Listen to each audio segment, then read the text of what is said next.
Welcome in, ladies and gentlemen, boys and girls. RFK Refugees podcast coming back to you live on YouTube. You can see our beautiful faces. You can call into the show right here, 703-879-4844. Call in. The line is open. I am monitoring said line. Should be a fun time. Should be a fun show. John, how are you doing, my friend? How was your week? Well, I was better. I thought we had a magical plan to lock the phone lines for 30 minutes until I got to say all of my really deep insights, but we're going to call an audible here if we need to. Otherwise, I got to watch a lot of losses in soccer. So if that's fun, I did that a lot. I got to watch, what was it, like 3 losses and a draw. I got a draw out of my Richmond Kickers, even though they were up 2-0 in the first half. So just disappointing soccer all around this weekend, I think. I don't know, man. Let's get into it. Let's talk DC. Let's talk DC United. Let's talk this game. DC United going to the game against the team right now at the bottom of the Western Conference. I think they're right there at the bottom. At the bottom of the league, they probably would be the worst team in the league if it weren't for FC Cincinnati. DC United goes out on the road, long travel date, no charter flight for this one, which when you're we might get into that. that might be an issue that we talk about. Might be a discussion about a certain player who's talking about the charter flights and everything like that. So you come to this game thinking that, out the win, you got more options, healthy. Ben Olsen used all of his subs in this game, by the way. And before the 75th minute. What's that? The 75th minute. 75th minute. After using no subs, he uses all the subs. Luciano Acosta on the bench again. Playing sort of it was kind of like a 4-4-2 with, that's the way it looked on I guess, paper, how it was written out. We had Areola and Rooney starting up top, and then kind of a empty bucket, Moreno and Felipe with Rodriguez and Segura left and right, and then, your normal 4-back line. Game sort of got going. Areola gets a really nice chance. I think it was very, very early in the game. He puts that away. Maybe we're talking about a completely different game. But it was a nice save from the Whitecaps goalkeeper on that one. But great opportunity. And then I think it was about 17th minute, 18th minute, somewhere around there. Felipe gets beat, turned around. He pretty lame for what we paid for him. I thought it was a pretty lame defensive opportunity. Jordi Reyna gets the ball, slots it in, first goal, 1-0 Vancouver. And you're kind of thinking, oh, here we go again. I was not feeling good. At that moment, I was not feeling good about this game. I don't know how you were feeling, John. But let's start out. Give me your thoughts on what you saw. Up to that point? Yeah, I thought we started pretty well. Areola had a chance. Once again, he said it on multiple occasions where he says, my problem this year is I don't finish. And he didn't. Again, Devin McTavish called him out on it right away. He's like, you got to go cross goal on that. You cannot go near post when the goalie is positioned the way he was positioned. So that was a bad start from that respect. But they were overall really putting them to the screws early on. The goal that occurred, Bill Hamid very clearly indicates that he was onside. He was, unsighted for the goal. He couldn't see it, either screened because of the players that were in front of him or whatever. He seemed to indicate that there was no chance. That there's no. Sorry, I was distracted by someone in the chat saying I have creepy eyes. I hope I don't have creepy eyes. I'll have to ask my friends. I'll change the lighting. Yeah, so that was an unfortunate situation to start with, but I will admit that my head dropped pretty quick. I did assume that we were in trouble, even though it was against a Vancouver team that sits towards the bottom of. Is it at the bottom or towards the bottom of the Western Conference? Is it the bottom? I think it might be the bottom. Yeah, they are the bottom. They're the bottom. They're the absolute worst team in the Western Conference. I'm pretty sure. Yeah, well, they didn't. So let's talk about this. I think overall, if you were looking at our Twitter, which if you're watching the show, you probably were watching the Twitter because you guys are fans in multi directions, which I appreciate. I think Ted was generally happy with the first half as far as chance creation. I'll let you speak to that. Well, we've seen this team play so many times. Just even the game against LA, they didn't really generate any chances. It was more just they got a couple lucky breakaways and they capitalized on those opportunities. Was almost the reverse problem, in my opinion. They were making passes. You had the aerial opportunity right to open up the game. I'm pretty sure. I think Felipe generated an opportunity with Rodriguez at one point. So I saw a team that was at the very least they were starting to connect passes and open up spaces, and that was refreshing to see in the first half because we haven't seen that at all in a long time, in a very very very long time. So I was encouraged by that. I thought they had the better of play and probably deserved a goal, at least a goal out of it, to walk away with a point. Vancouver straight up stole 3 points from this game. I don't think there's any way you can stretch it. The chances they got were breakaways because DC United was pressed up, and they were pushed up. DC United was the team methodically working the ball and actually being relatively successful in that. Now, were there, a whole bunch of chances? Was the finishing great? No. When you take 24 shots and have two on target, that's not great.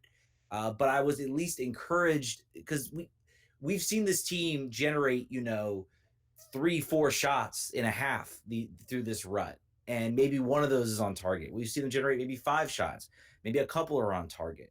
But they generated, I thought, some pretty high quality chances. I'd be curious to look at the expected goals. It might be a little lower than what I think, but I would guess that DC United had a higher expected goals than Vancouver in this game. By no means was this a perfect offensive performance, but it was at least better, and it showed that there is some hope if they can get guys like Kamara, if they can, keep Acosta bought in, that maybe there's something here in this game. Now, again, it's against the worst team, and you don't capitalize your chances against the worst team. You don't really have anything to really celebrate in this game. But I will say that's sort of my silver lining, so to speak, from this game. Okay, so I will say that the 24 shots to 2 on frame are indicative of the style in which Vancouver played the game after the first half. The pressure in the midfield was not as aggressive as it is in a team that's looking to actually play or looking to actually do anything other than counter. They allowed crosses all day long, 29 crosses. The fact that they weren't on goal means that they were limiting them to what I would deem to be low percentage opportunities. I can't find the XG. If you can find it while I'm talking, that would be great. I can't find it. But so yes, I think they were putting together passes in the midfield. I think because they were being allowed to do so. I think that fell into Vancouver's game plan. So they should have been able to do that. They should have been able to do what Vancouver allowed them to do, as a Vancouver being a horrible team.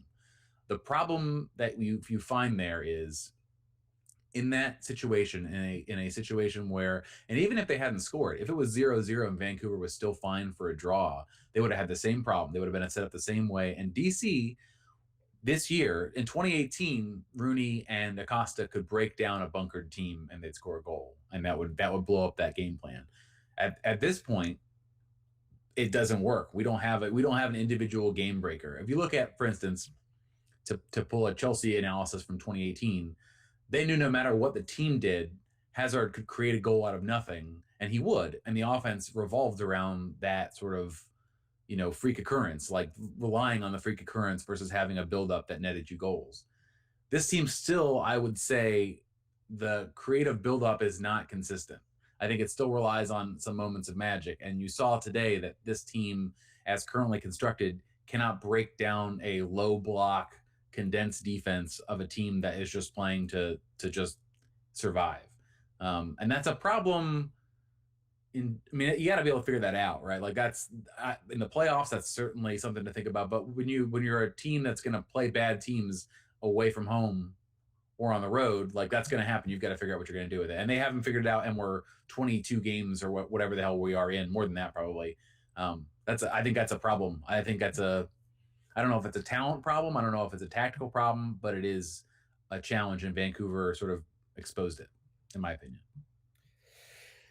Yeah, I mean, I won't argue with you with the fact that this is not a performance to necessarily write home about. I just think it's been at least a little bit better than what we saw. Now, is it going to be enough for this team? you know, next, the coming weeks? Is this a turnaround game? Right now, no, I can't say that. I think the substitutions they brought in, Kamara, as high as I've been touting him, didn't really add a whole lot to the game. You have Acosta, I thought played maybe okay, but certainly not up to the level that we've seen him. And then there's also, I thought, Boateng really didn't show much either. So, these new faces they've brought in, we're not really seeing them sort of elevate this team like we needed to. And that's very concerning. That's extremely, extremely, extremely concerning. And I guess the only notable thing, and maybe we have to thank Wayne Rooney, because there was very little interesting, I guess, that happened in this game other than just defensive soccer from Vancouver with one strike. But the moment, I guess, in the match, really of the match, was when Wayne Rooney comes over on a hot mic after being subbed and says, every bleeping game, to the fourth official, to the referee. I don't know if he will get any sort of suspension, any sort of, um, you know, anything will come his way for that, because that was a hot mic and he's complaining about referees. I'd be very curious to see if there's any type of sort of fine of any sort. But I don't know. Do you really think that was a poorly refereed game? I don't remember, I guess, anything that really stuck out to me as this being kind of a poorly refereed game. Maybe it's just the fact that DC just looks so poor. And we have a call coming in, so I guess we'll answer it. Okay. Welcome to RFP Refugees. How can we help you? Hey, so this is Gregory Koch. Hey, what's up? Hey, Gregory. Hey, Gray, what's going on? What's on your mind? So my question is, it seemed we played way better with Rooney out than with Rooney in for some reason, and even thinking back to the LAFC game, somehow, which was several months ago now, somehow it seemed like we played better after Rooney got sent off, even though we only had 10 men. So my question is, I know it seems sacrilegious to suggest it, but should Rooney be benched at this point? I don't know. It seems like it just doesn't fit in with our style, or it's, I don't know what it is, but it seems like we play better when he's not in the game. Yeah, I think that probably, I think you probably need to keep him on the field just from a talent perspective. But I agree that if you look at the performance the week prior, and looking sort of what this sort of like scrappy, not necessarily B team for DC United, but large components of the B team, players that had not gotten a lot of run, were able to do. I think the LAFC example, I think that we were down, I believe at that point, 3-0, maybe 3-1. And at that point, I think LAFC may have taken the foot off the pedal a little bit and allowed DC to have a little more space.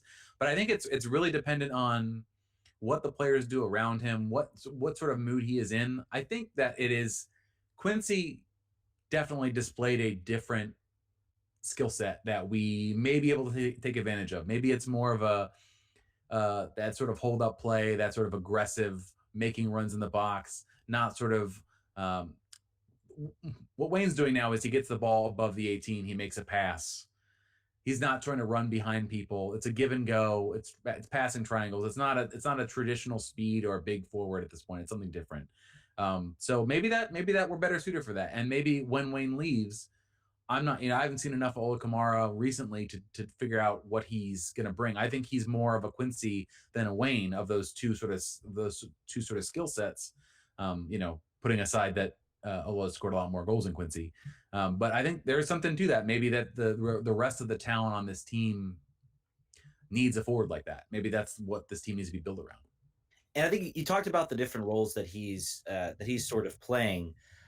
I when I see him play up top, I don't see him going to games and being a target player or a guy who puts his foot on the ball and puts in the back. And then I see him dropping back a lot. And that, I think, has sort of been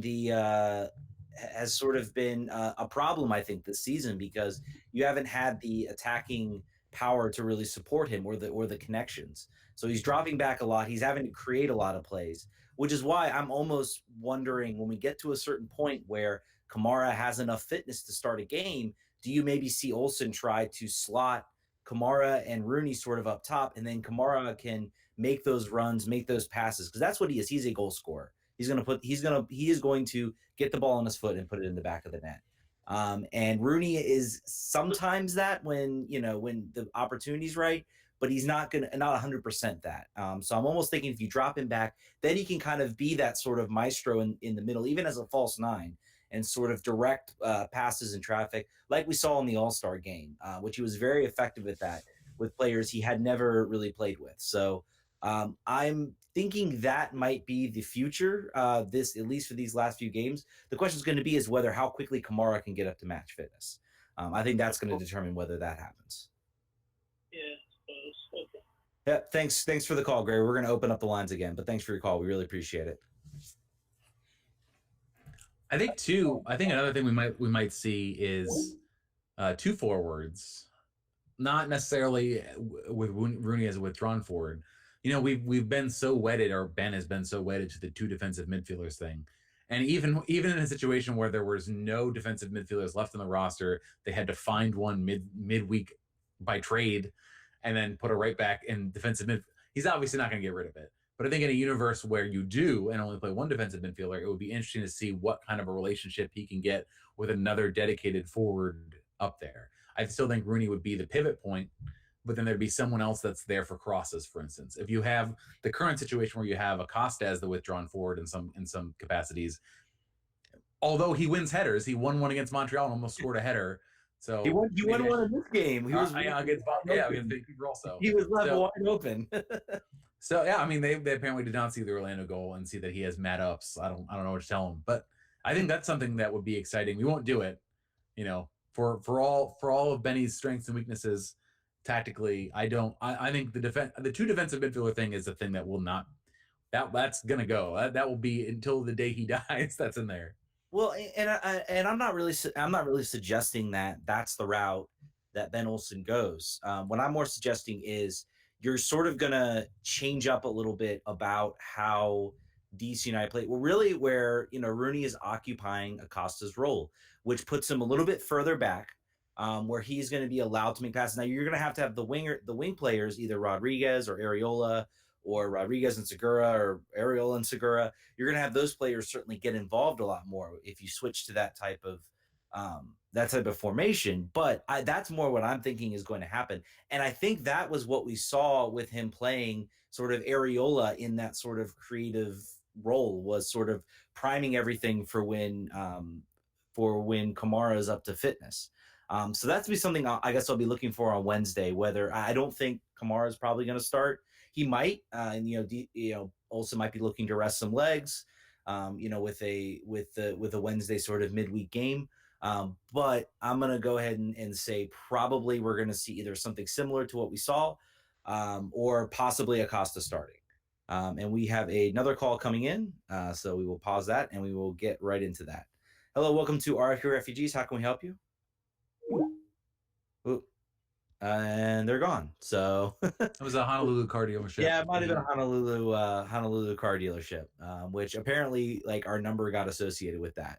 Don't know how, don't really know, but let's not talk about it and give anyone else any ideas about anything. So let's while we wait for another phone call from Waikiki Mazda. So let's talk about Wayne Rooney. So Wayne Rooney goes a little ham in his after his substitution. I don't think he'll get fined. I think it was innocuous. The hot mic wasn't his fault. But then after the fact, he tweets the first time. If you've been following Wayne Rooney for a while, he used to tweet some wild stuff when he was much younger, and Twitter was much more, I don't know, in its nascency. He used to talk about beating up what's the stupid English journalist guy? Piers Morgan. Piers Morgan basically said he was going to beat up Piers Morgan. One time he said he was going to pick up Rio Ferdinand and take him to training. So he used to use Twitter and was a lot more funny than he is now. Now he's just like a brand guy, and I think it's being managed externally. However, it's changed now. Wayne Rooney on his, I assume at the airport, waiting for his 12-hour flight back to DC, where, I'm sure that they were very excited about. 12 hours sounds like not direct, so it sounds like there's a connection in play. I think they connected in like Seattle or something like that. Which is crazy. Yeah. Anyway, he was basically, you want to read the tweet? Do you have it in front of you?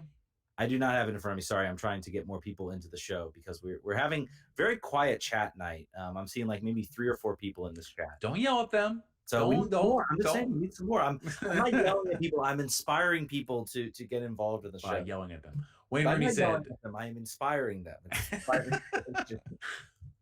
Wayne Rooney said, gutted about result last night. We deserve more. Looking forward to a 12-hour travel day, which could be done in 6, but hey, this is MLS. We will get ready for Red Bulls on Wednesday. # charter flights, # MSL. Okay. Why is this interesting and funny? It's interesting because Wayne is the guy that put in his 2 weeks notice, and he's going to another job that he likes better. And now he's free to say whatever he wants to whoever he wants about whatever he wants. And if you've been following this team at all, you will have seen that Wayne Rooney has no love lost for the officiating in MLS. Now, as someone pointed out on Twitter, I'm sure the refs at the championship will be amazing, and there will be no problems there. So that's great. But no problems at all. That aside, what else is he going to talk about? The fact that so now, if you follow these arcane rules, which some of you do, most of you don't, the team is allowed 2 charters per season. The team has to pay for those, but from a competitive balance perspective, each team is only allowed 2. Whereas Atlanta has enough money that they could take the Concorde out of mothballs, use that exclusively. They would have so much money to get Elon Musk to build them a plane, and then but they wouldn't allow to do that. They're only allowed to do 2 charters a season. So Wayne brought up a good point, basically saying, this is the longest flight we're going to have. We have 2 more games in 7 days. Might have been a good idea to do this then. And instead, now we have to take a connection to Seattle or wherever it was. Go ahead. I mean, this could get crazy. I don't know. I think he's not going to say a lot more. I think that he'll probably be pretty tame, but I'm ready for him not to be. I think there are things that he can call out that need to be called out. And I think it's very cool that he's not calling them out for necessarily his own benefit. I call them a class traitor on Twitter, which is a compliment in my perspective. He's got all the money. He's got nothing left to lose. He's out of here. He's going to try to talk about things that he cares about that could make things better for the league and for his teammates. So keep on. If we are talking about the nature of using the charter flight as part of one of their 2 charters, let's say, for that Vancouver game, I guess on one side maybe that makes sense.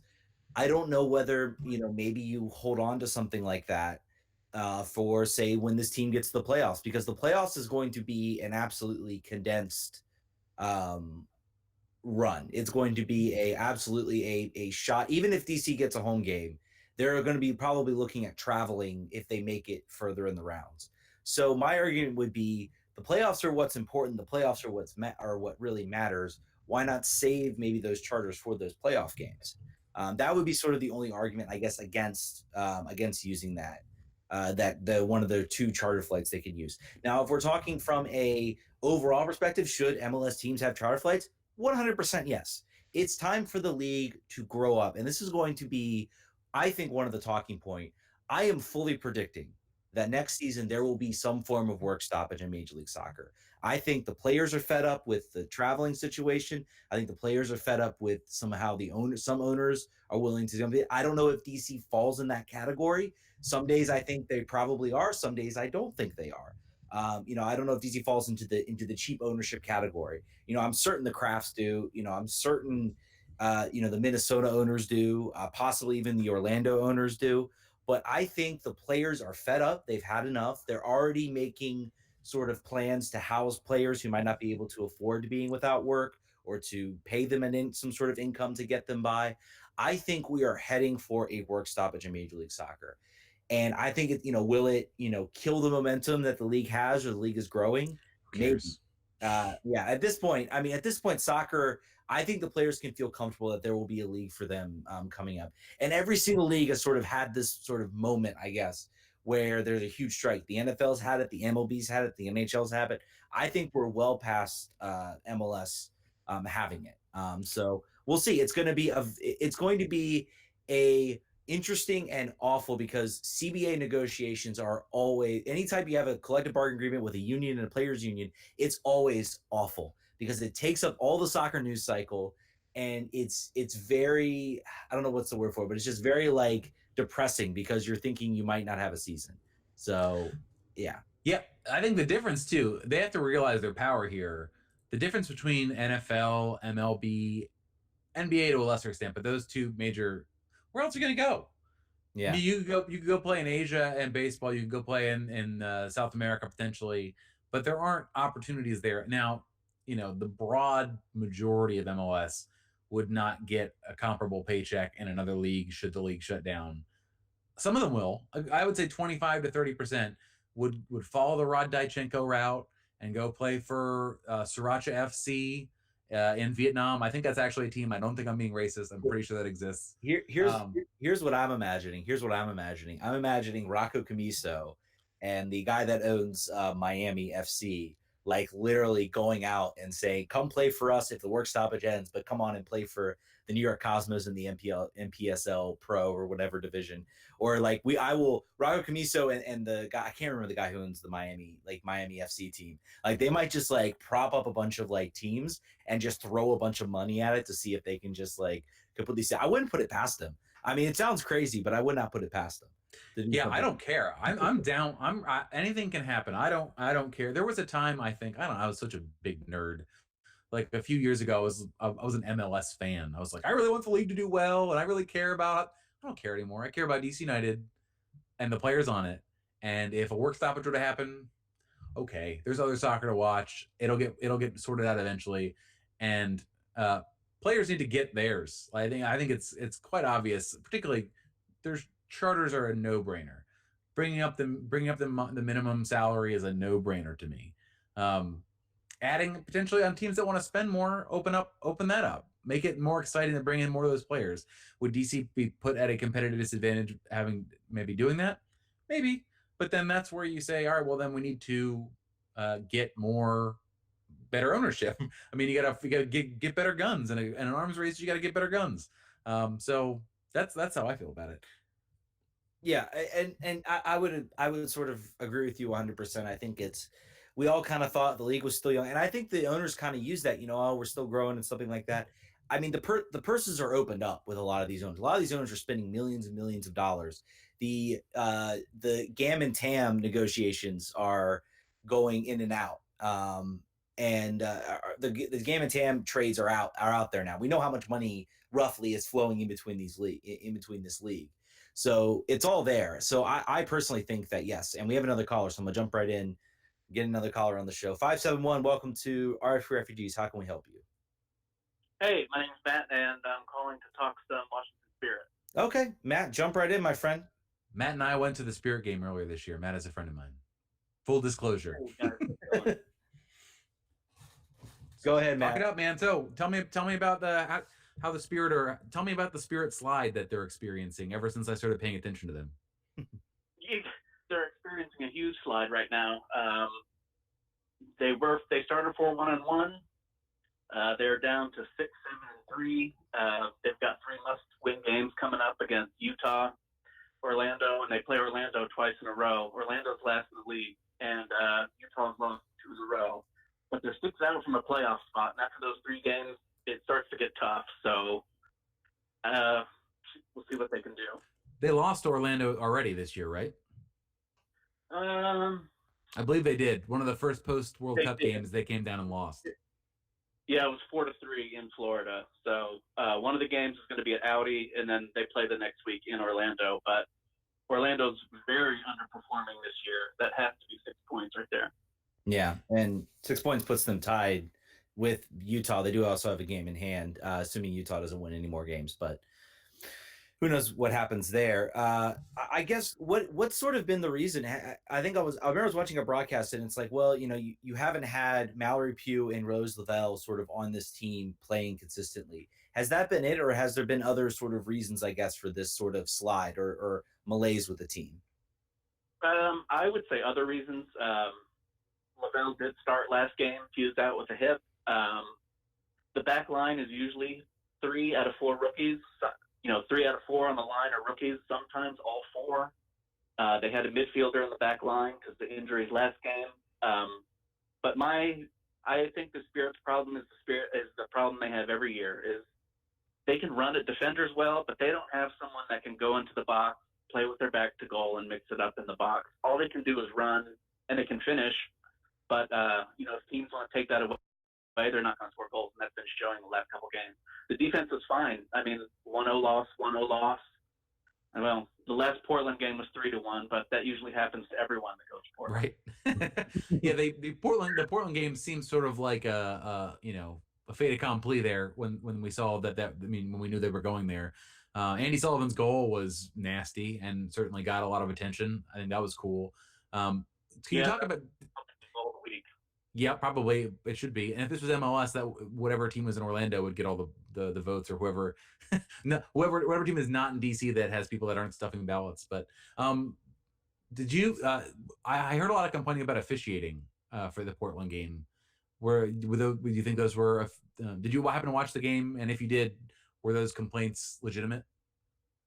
I did, and I would say yes. Usually the complaints you hear from NWSL are legit because the refereeing it's always hit or miss, and the miss real bad. I don't know what the problem is, but the refs come in and you just don't know what's going to happen. The tone of the game will change, and the players get frustrated, and then fouls happen. So it's a problem league-wide every game, in my opinion. So they're not using pro referees either, are they? When I say pro referees, no. I mean So they're using some other division. Ted may get a call to ref one of these games. Is what I'm saying. It's possible. Not even U.S. soccer would be that stupid. Yeah, I don't have the details, but the league is definitely lacking when it comes to consistency and overall quality of refereeing. Occasionally you'll go to a game and you won't talk about the ref, but most nights, you got your arms in the air telling the ref to come on. So, and one more thing about Spirit, and I think it's important. The league is very small, so the team, the depth is actually pretty good. I think if you look at their bench, usually most games, you wouldn't be hard pressed. There's a lot of rotation. Those players get in and start games, or at least play in a lot of their games. But this team was very, very bad last year, correct? Like just the worst.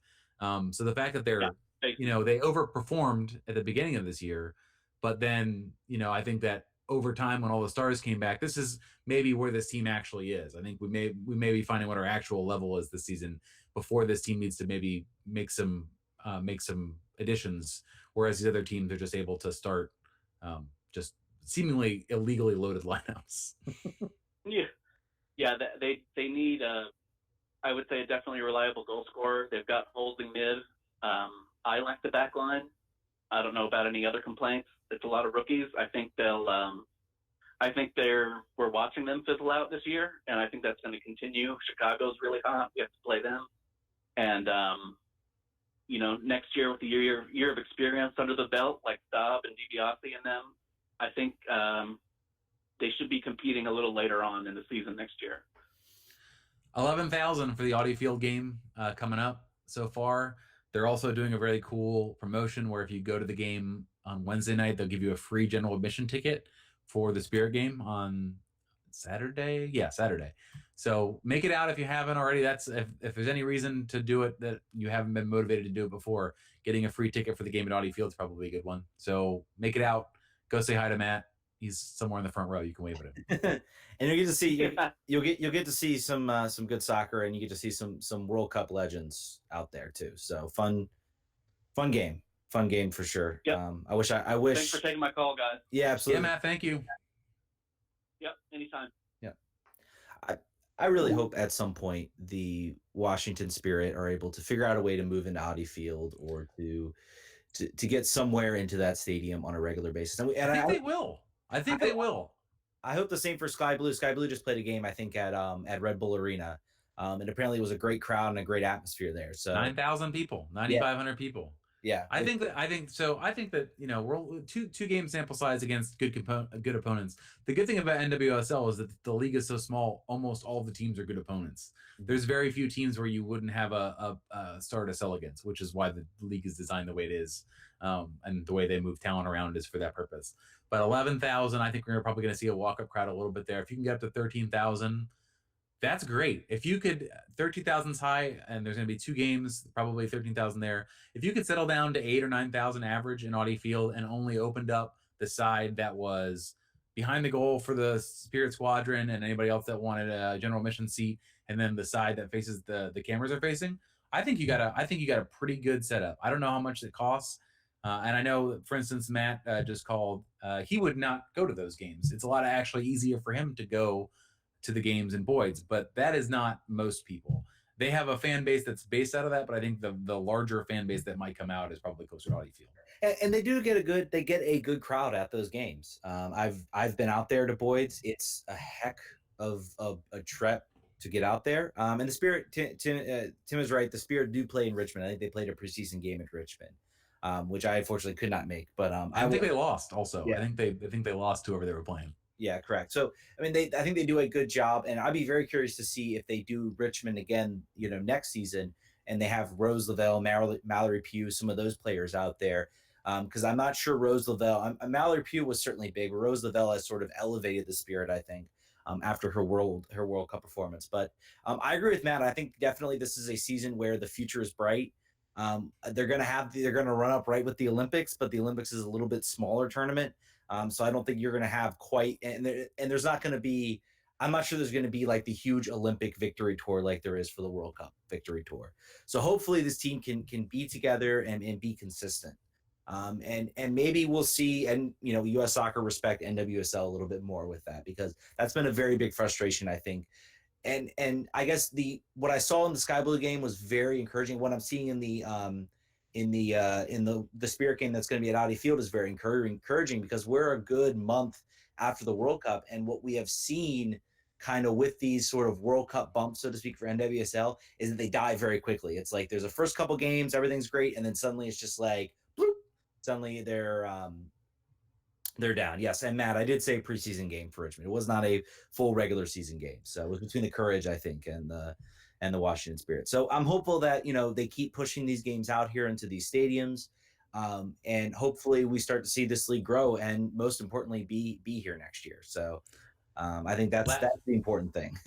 Last Spirit point, and please correct me if I'm wrong, Spirit aficionados, but it feels to me very much that Rose Lavelle's skill set is much more visible when she has really talented players around her. She's a connector. She's a player that puts people in good positions to be able to succeed. But there have been situations where the players have not been good enough around her, and because of that, what you saw at the World Cup is not able to be replicated. I watched the ICC games. The North Carolina Courage were playing in the final. I don't know if it was Man City Women or Lyon, I forget, but both teams moved the ball so well the entire game, and the Spirit aren't there at this exact moment. I think that we talked about the rookie back line. I think that they will be better next year. I think that they have lacking forward depth.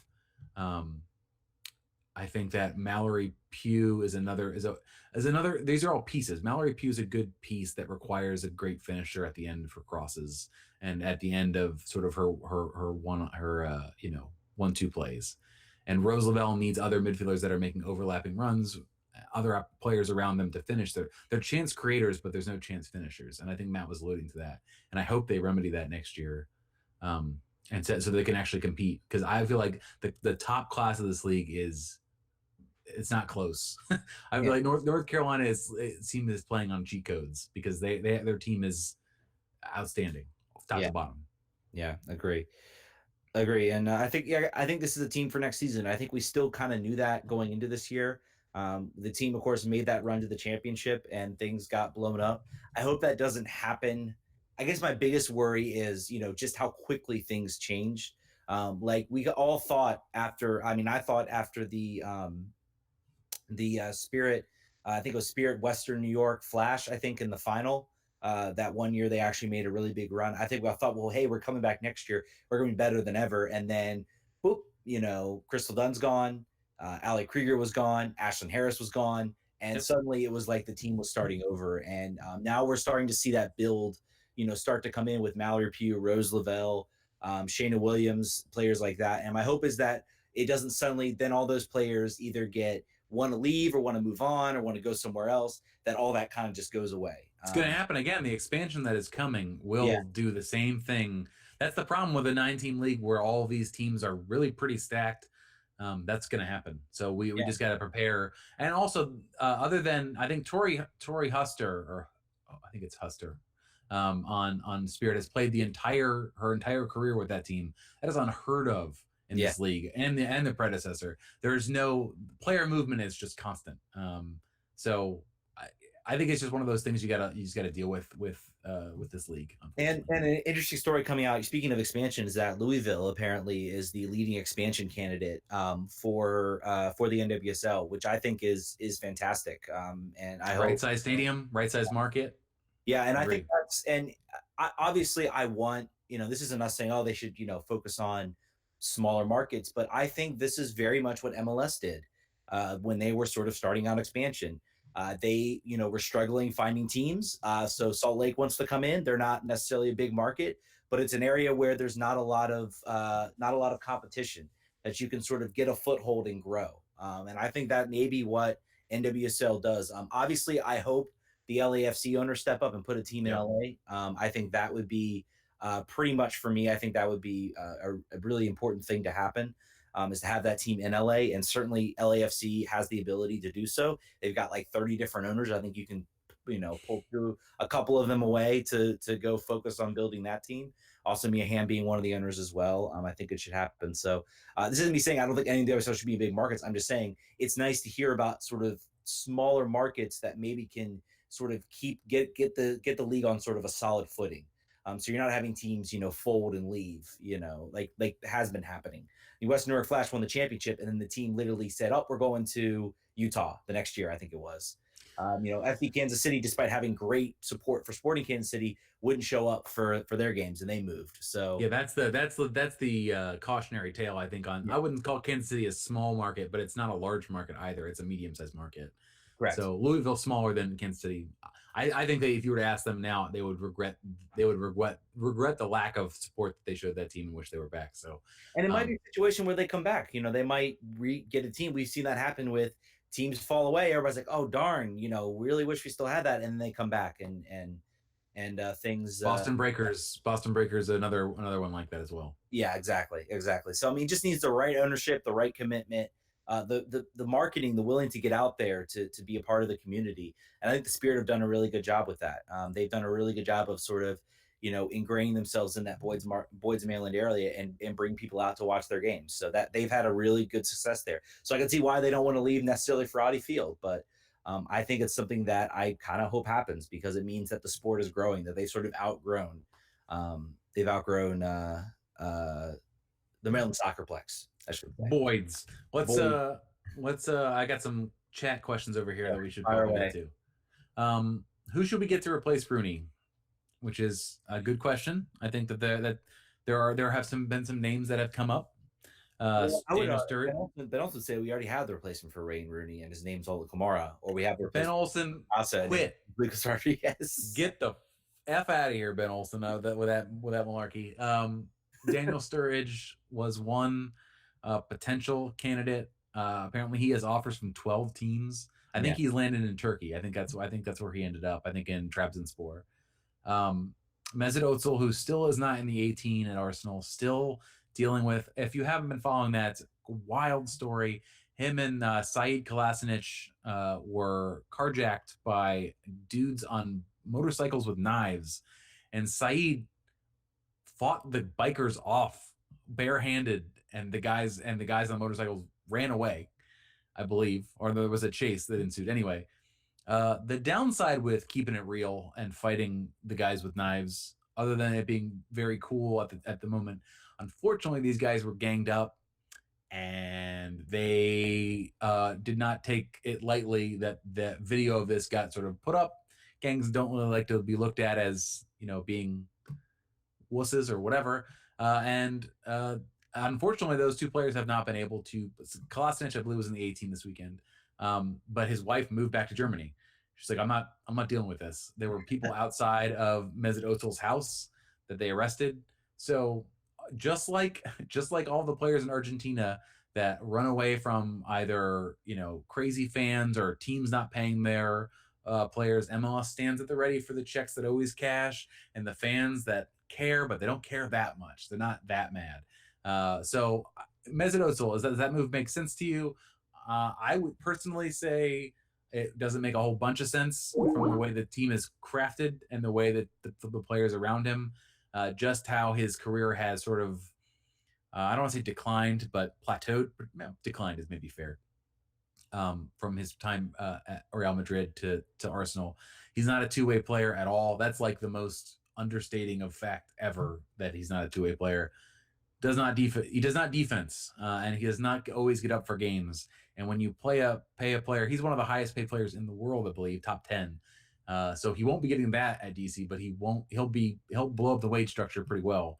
I don't think this team can afford to have a player like that. They obviously want a name to replace Rooney, but what they need is a name that also wants to play and is still hungry.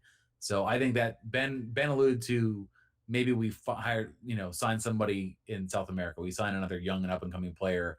We try to find another Almiron instead of a Özil. I think this fan base would be okay with that, as long as they win. If they try that and they fail, then you fail at the box office, then you fail in the field, and that's a bad thing. And that's the important part, is that this team just needs to go out there and win. And if it happens with signing Mesut Ozil, great. Not only do you have a player who can win, but also a player who's gonna bring fans in. And if they think that's the route to go, by all means, go after that route.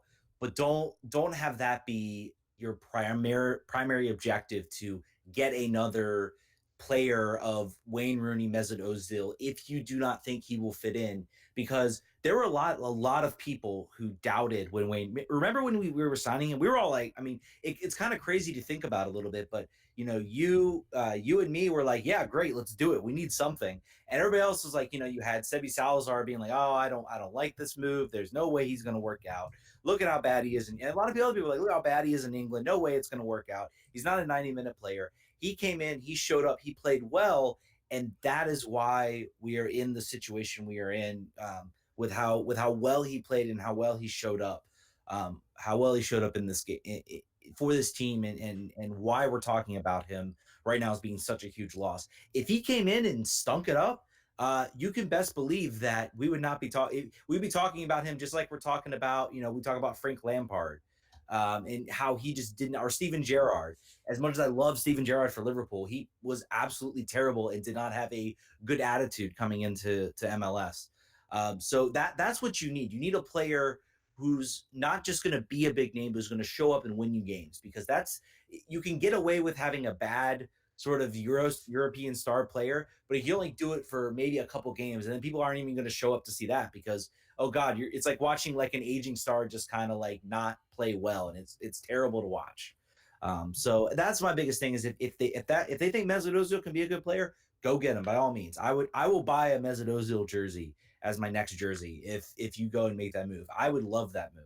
But if you also bring in, say, a young South American talent who lights it up like we saw Acosta do in certain places, who lights it up like we saw Yamil Assad do, then if that's the route you want to go and that's what you want to be, by all means do that. And if that can, help grow you to where you can then sell those players on and then bring in more talent, you can build up your academy. You can have guys like Griffin Yao coming in. Go that route too, because I think the team may be holding back a little bit and waiting to see what the new structure is going to be under the new CBA, because that could change. If the salary cap gets blown up and the amount of designated players, you can get 5 designated players. We're not so sure the ownership's willing to step in and spend that type of money. But if they can find another way to win, by all means, go for it. They'll just stop using Gam and Tam, and all the players that are over the threshold will now become DPs, and we will get no new players. I think. I think it's the funny money that enables you to buy down people will be removed. I think is the deal there. And a comment from Jonathan on the Twitter on the chat. If we get Otsil, maybe season ticket holders can get free coffee as our season gift last year. That is a good joke. Also, because that would have cost about as much as the gift we did actually end up getting. Quick 5-minute diversion, less than that. I got a call from my season ticket rep today about next year. Some of this information will be of no surprise if you were on the Reddits or elsewhere. Tickets will be flat next year for existing season ticket holders, potentially up to 2 years. He mentioned that basically I could lock down my price. I've heard otherwise that it's just 2 years flat. New season ticket holders will have an adjusted rate. I asked about the Meet the Team Day. I said, is Wayne Rooney going to be there? Basically is what I said. And he said, as of right now, yes, that is true. Also, for those of you holding out a fan balance, apparently you'll be able to buy fast passes like at Disney World for him with that. So you all know my story of my too small Wayne Rooney jersey that I'd never gotten to wear. I will pay whatever it takes to get that stupid thing signed so it's not just sitting in my closet making fun of me every day I look in it. I don't care. I'm making that happen. I also asked about the roof on both sides. There was a big story about Pablo Maurer put on The Athletic about the fact that supposedly this offseason they were going to bring in the cranes and finish the roof. He didn't commit to that. Obviously, I'm not a big swinging whatever with tickets. I have two of the cheapest seats in the house. He's not going to commit to anything like that. But he basically said there's a lot of stadium projects they're evaluating. I think they're triaging and deciding what they're going to do first. Personally, I think that's number one most important for all the people that are sitting in the front sections of both sides. Figuring that out would be important. I think it's a promise that you've got to fulfill. I think that was it. I think it was the main sort of thrust for anybody that's didn't rip into Flow Sports. No Flow Sports ripping. No, I mean whatever. I just have no expectations for Flow anymore. Like it's just like cable access. It's News Channel 8 in HD that streams sometimes, or sometimes it chops out. Oh boy. Got another game on Flow Sports. That actually wasn't a big story. I guess the team's just kind of been mediocre, so there hasn't been much talk about Flow Sports. Or maybe we're just past the point of caring. Who knows? I think so. I think we all our hope for what it could have been is dead, and it is what it is, and it's going to be the thing for a while. So I think we're just sort of over it. M. Rickling says, does East United even spring for charters? Kind of recalling the RFK days, Goff doing a story that one of the only teams never to pay for a charter was DC. I don't recall a story about DC taking a charter. I don't think that's ever been. I'm trying to remember back. I know that when they used to, this was in the RFK days, when they took a plane all the way to Indonesia, they were in coach for that to go play their Indonesian tour where they lost all of their games to Indonesian teams. That was fun. But yeah, I don't think they do. I don't think they do those things. I don't think they pay for it. I got more. We may keep going with the chat. By the way, call in. Yeah, the number is below. 703. We got about another 7 minutes, and then I think we're gonna head out. So you got 7 minutes to call back in. Do we want to? We didn't talk anything. I guess Loudon. We tried to cover them. They're playing pretty badly right now. Yeah. It's like a regression back to the mean, I guess, would be what we would refer to this. Because they got I think it was a 3-1 loss to Ottawa over the weekend. So Cristiano Francois, you longtime DC United heads will remember. He was supposed to be the guy everybody was yelling about that we should sign, and he was going to be amazing, but he never turned it. I know. Was that someone else I'm thinking about? I think I'm thinking of someone else. I think you're thinking on the roster for a little bit. Cristiano Francois was a drafted player. He played like 2 games. He went and ended up playing in like Baltimore after that. Just a player that did not put it together for DC. Are you thinking of Christian Castillo? Potentially, no, there was some guy Chicago got, and I thought it was him, but it might be somebody else. But there was some guy. I think it was like, I want to say it was like Joey or something. I can't remember his name, but I know everybody was yelling about him signing him, and then he turned out to be not like a nothing. So it didn't. So 3 games Loudon has had at home since their opener. The draw that I was at, the opener, the 3-3 against Charlotte.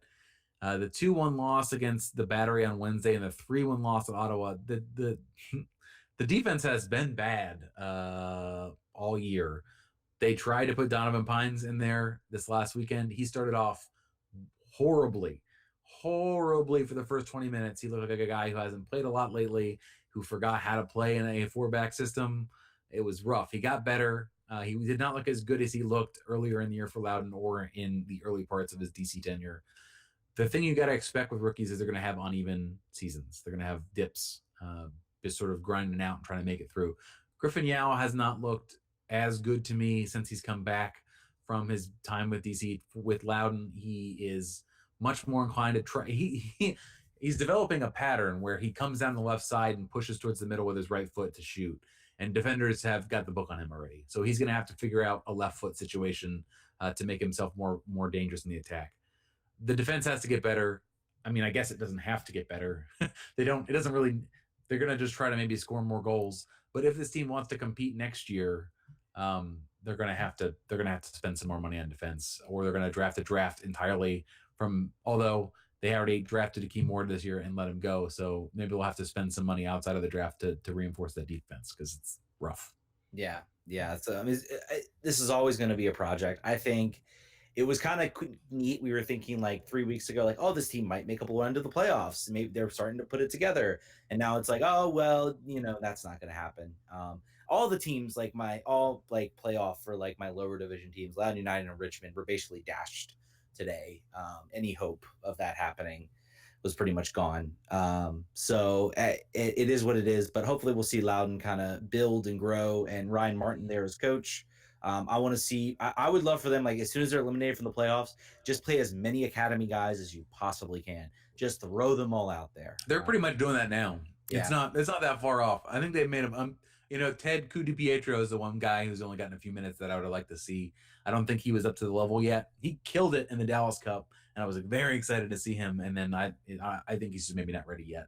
I haven't looked at the attendance. Is the attendance kind of, because they said those 3 games were at home, so has it been a little aggression as far as attendance? Yeah, I mean, Wednesday night's tough. Wednesday at 7:00 is in Loudon is tough to get there. That's going to be their problem. Weeknight games are going to be just a no.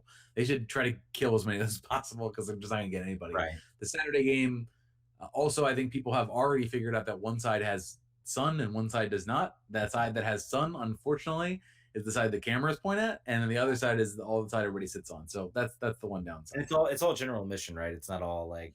Oh no, Ted. It is extremely not general admission. There is the behind the goal sections are $15 in general admission. There are seats for $45. There are seats for $60 at a USL game. Yes, sir, that is happening. The problem here, Loudoun County being one of the highest median income county in the country. So they believe. I would sure as heck buy one of those $15 tickets. I would not buy. Yeah. I mean, I like a seat back, but I think once they realize that people are going to probably not pay that, they might readjust for next year, or maybe they won't. I mean, it's not like they have to spend a lot of money to recoup their expenses from a stadium perspective. They have to spend a little bit. There was a question earlier on in the chat about the field. The field has been replaced. That's cool. When I saw the picture of it, I said that I was not going to mention the fact that the XFL is coming there next year. I'm still not going to. We'll see it when it happens. It's nothing we can do about it. Hopefully they've got. I don't believe it.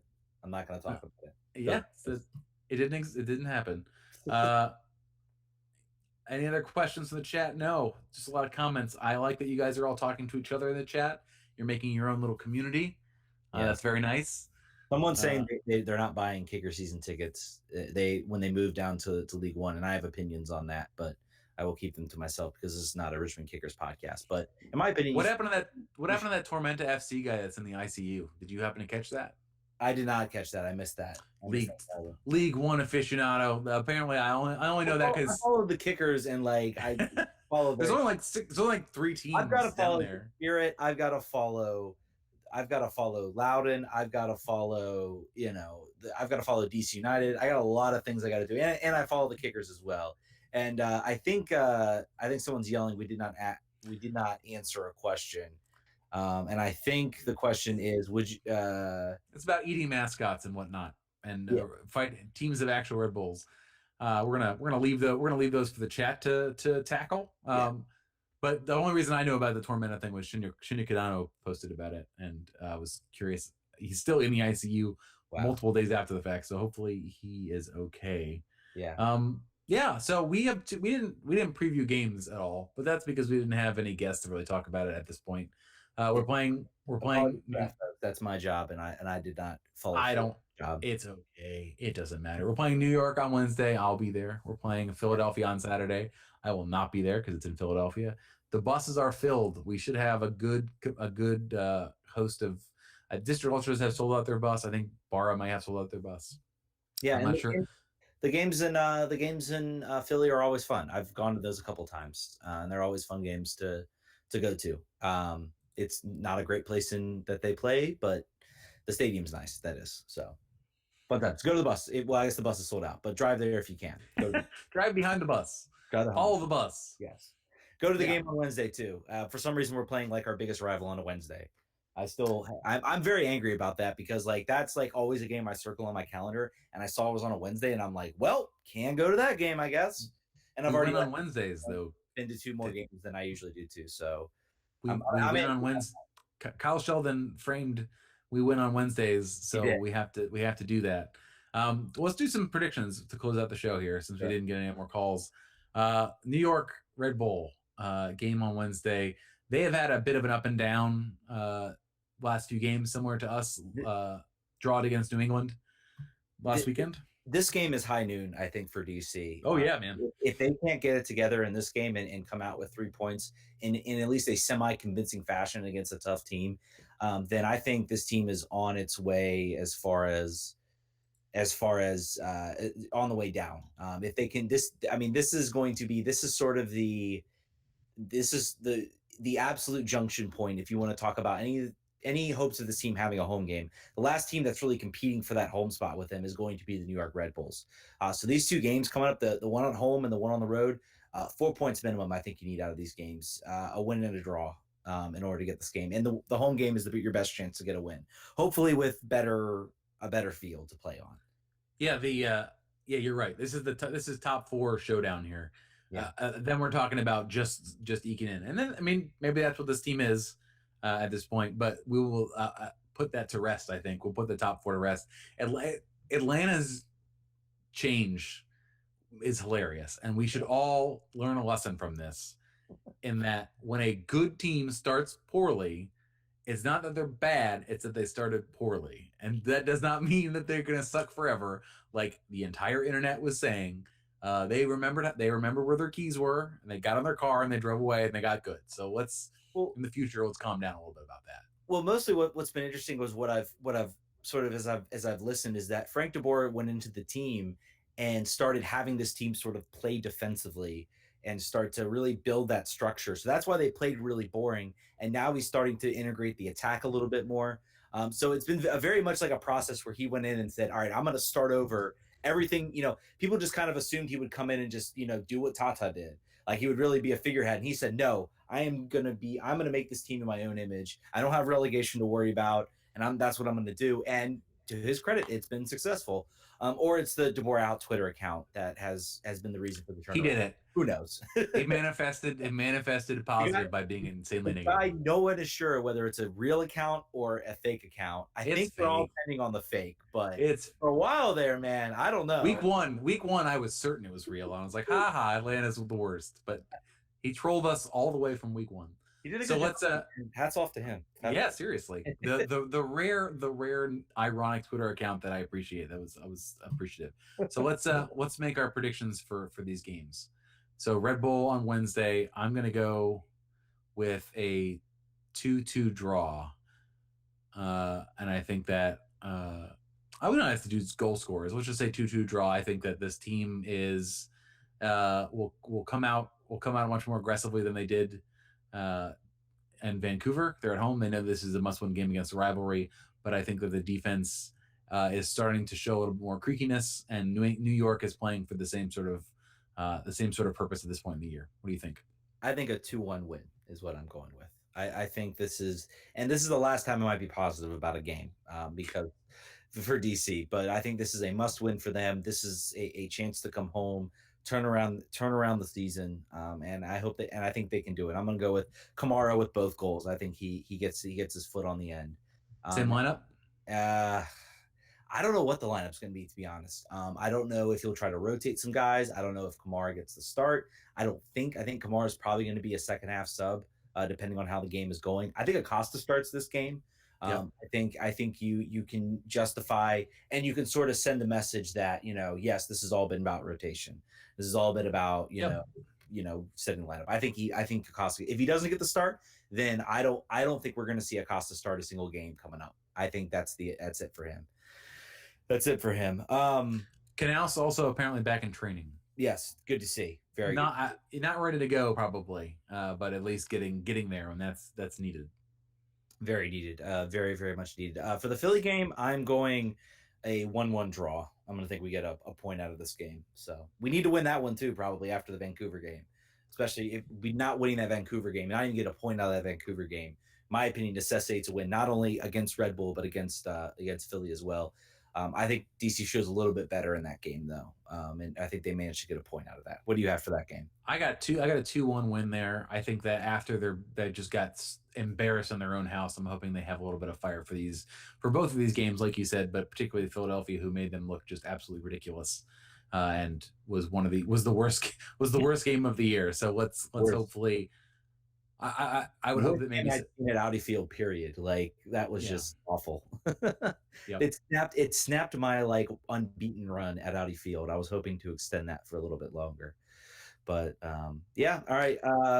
I guess with that, thank you guys so much for calling in. Twitter.com/RFK Refugees. You can go to our Patreon page, and then also we got Facebook. Search the RFK Refugees podcast. I'm Ted, he's John, and we will catch you all next week. Vamos. Vamos.